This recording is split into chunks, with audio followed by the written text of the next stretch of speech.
I still remember the first night I realized something was wrong. Not something feels off wrong, not new house nerves wrong.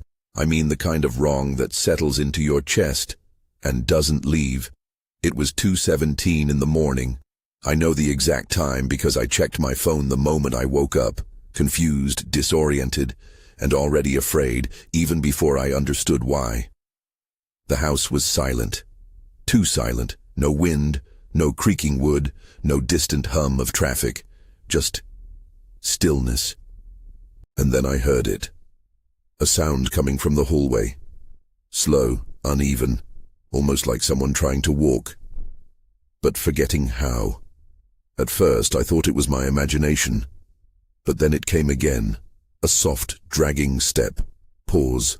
Another step. Pause. Like something was learning. My heart started pounding. I turned my head slowly, expecting to see my wife beside me. But she wasn't there. The bed was empty. Still warm, but empty. And that's when I heard the sound again. Closer this time. Right outside the bedroom door. We had only moved into the house 3 days earlier. It was supposed to be the beginning of everything.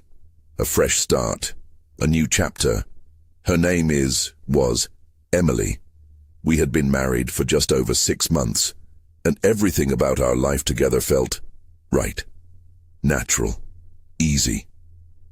She had this warmth about her, the kind of presence that made a room feel alive. Her laugh filled spaces, her touch grounded me. She wasn't just my wife, she was my safe place. So when we found the house, it felt perfect. Too perfect, maybe.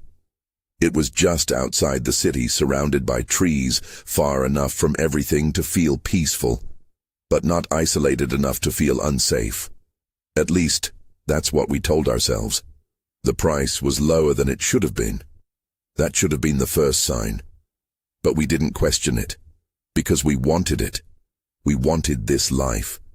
And the house, it gave us that illusion. From the outside, it looked beautiful.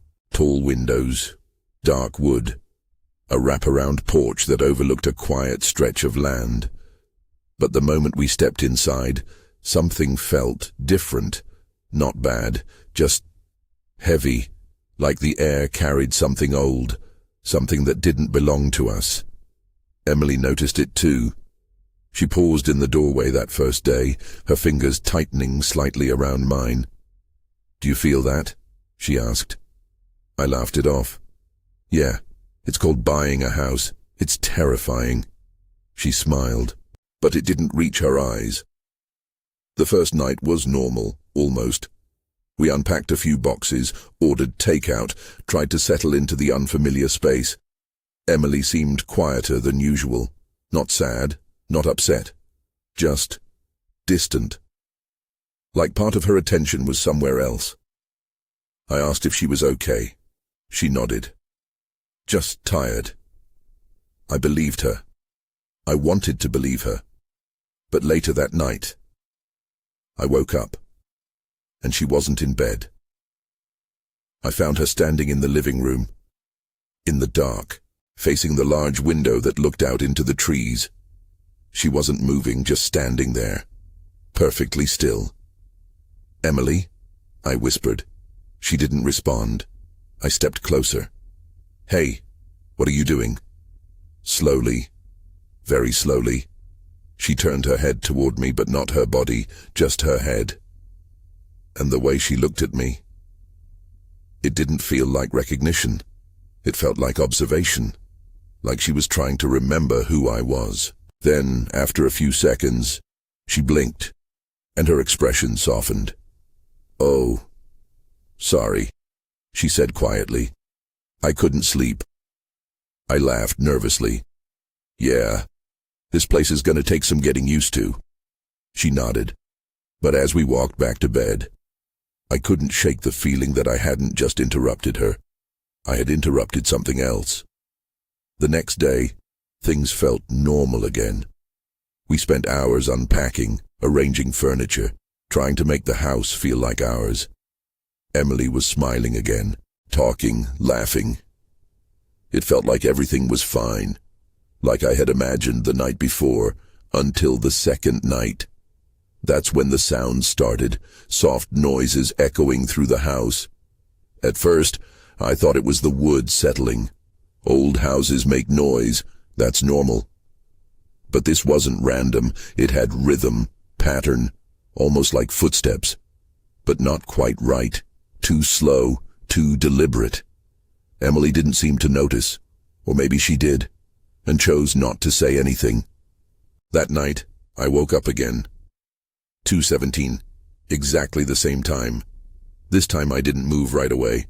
I just listened and I heard it, the same sound, dragging steps, pause, dragging steps, pause, coming from the hallway again. My chest tightened. I turned toward Emily. She was in bed, facing away from me, completely still.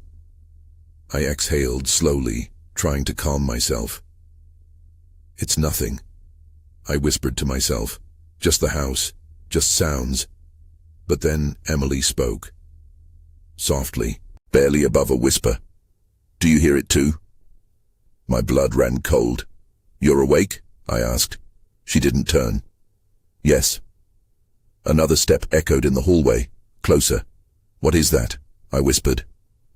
Emily didn't answer right away. When she finally spoke, her voice sounded different, flat, detached.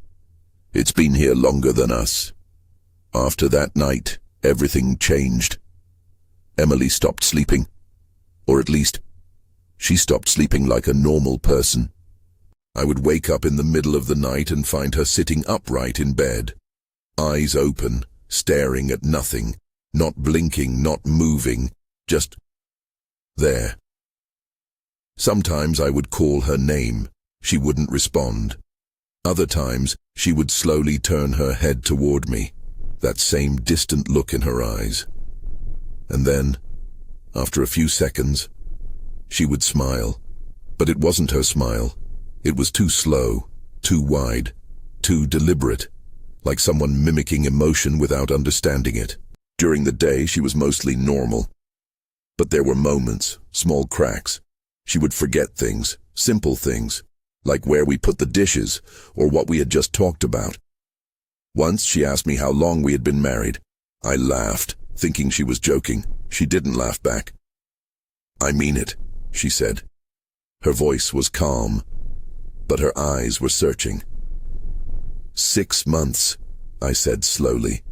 She nodded, as if filing the information away. Like it was new.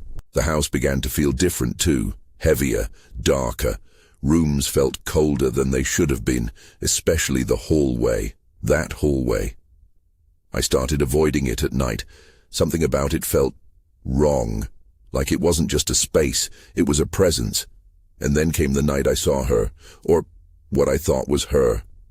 I woke up again, 2:17. The sound was louder this time, closer, inside the house, not just in the hallway.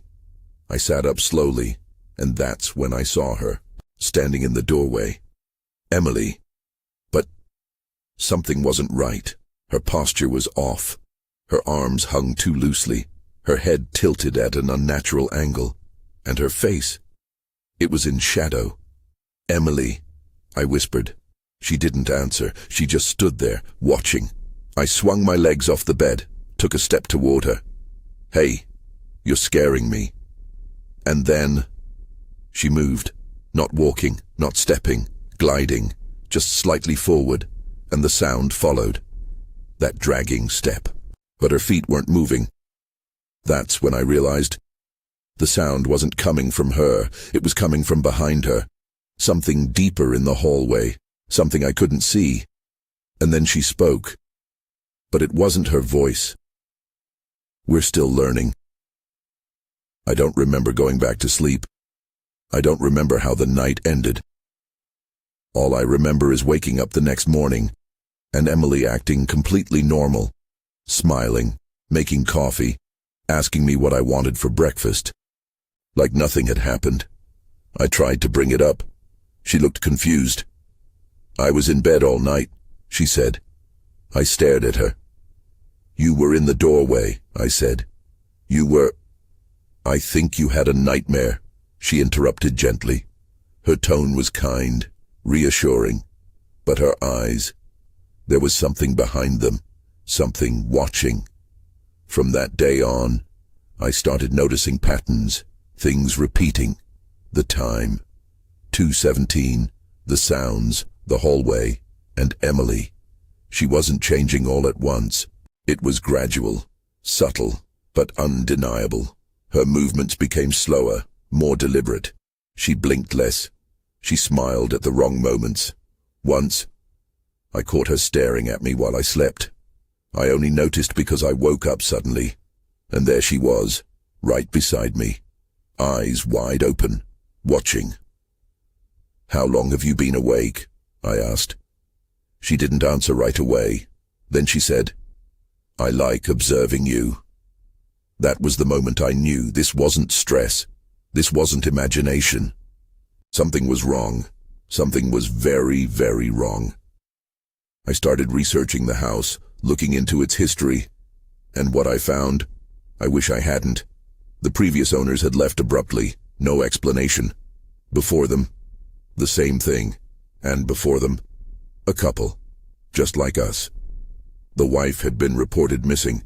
The husband was found inside the house, alone, unresponsive, repeating the same sentence over and over again.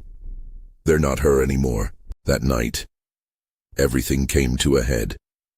2:17, of course, but this time, I didn't wait. I got out of bed, walked into the hallway, and for the first time, I saw it. Not clearly, not fully, but enough.